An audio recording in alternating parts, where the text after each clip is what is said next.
What is going on, YouTube? This is Lamont at Large, coming to you from Cedro California. And if you see ahead of you on your screen right there, you're gonna see some houses. If I can zoom in really quick. If you can see those houses and apartment buildings right there, that is the other side of our border. That is Mexico. And I am in front of 460 West San Ysidro Boulevard. I am at the Southwestern College Higher Education Center of San Ysidro. And of course, like many buildings in your area, in your neck of the woods, this wasn't always here.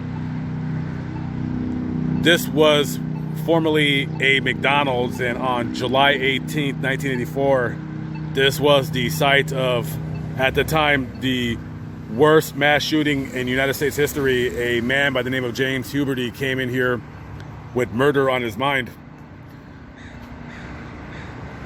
James Huberty lived with his family. They lived in an apartment very, very close to here. I think it was less than 2 blocks back there somewhere.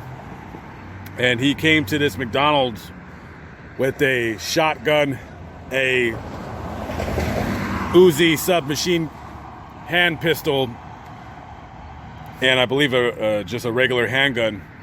And he came in here just to kill. This was, again, the worst mass shooting in U.S. history until the shooting that occurred at the Luby's Cafe in Killeen, Texas, about 7 years later, on October 16th of 1991. I believe 24 people in that shooting were killed, and I also did a video there about it. And as you can see, the names of the victims of this horrible shooting is inscribed here. Denise Kane, Elisa Barboa Firo, Michelle Carncross, Silva Colmenero, David Delgado, Gloria Gonzalez, Omar Hernandez, Blythe Herrera, Mateo Herrera, Paulina Lopez, Margarita Padilla, Claudia Perez, Ruben Perez, Carlos Reyes Jr., Victor Rivera, Araceli Vargas. I think her name says Araceli Vargas, Hugo Velasquez Vasquez, Victoria Velasquez, Lawrence Versluis, and Miguel Victoria, and Jackie Lynn Wright. 21 people here were brutally, horribly murdered. I apologize to the names that I didn't know how to pronounce. And this was the site of a horrible shooting. So when James came in here, originally he went to the front counter and he pointed his Uzi at one of the workers that was behind the counter at McDonald's. And when he went to pull the trigger, the gun jammed. And the manager was thinking that he was playing some kind of a prank. And instead of immediately running to the back to call 911, you know, this was over 35 years ago. Back in those days, there was no such thing as mass shootings, unfortunately, not how there is now. And he thought it was a prank and went to go walk away. And I guess he fixed his gun and shot the McDonald's employee in the face, killing her immediately. And this is where, for over 70 minutes, this man was holed up here in this McDonald's, shooting people. Now, originally, when a 911 call came in, the police were not able to arrive here for the first 10 minutes because they got the address wrong. Instead of 460 West San Ysidro, they got 460 East San Ysidro. So that was the fault of just bad communication. It took 10 minutes for the police officers to finally come over here to set up a command post to call in SWAT, while this man was going around the perimeter of McDonald's shooting and killing people for over 70 minutes.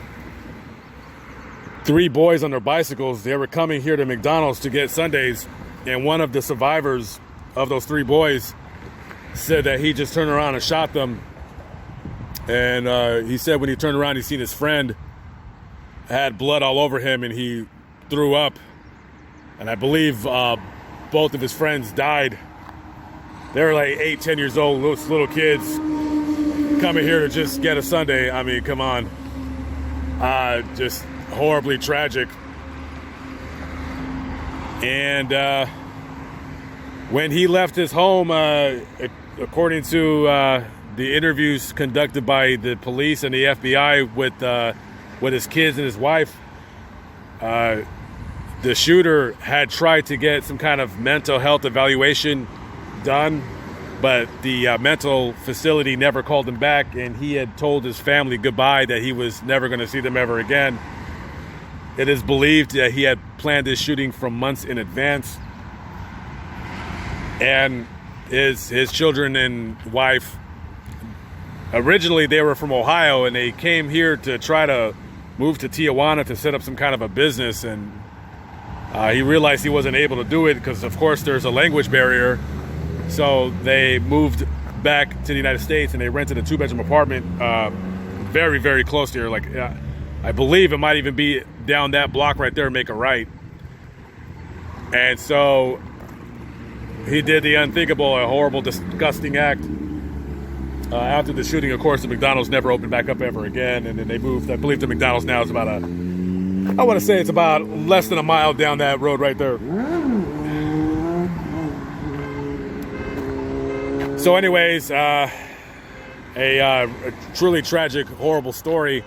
Just thought I'd come down here and see the memorial that they made for the victims. Anyways, guys, just wanted to show you really quickly, and be safe out there. I'll catch up with you on the next vlog. Peace out.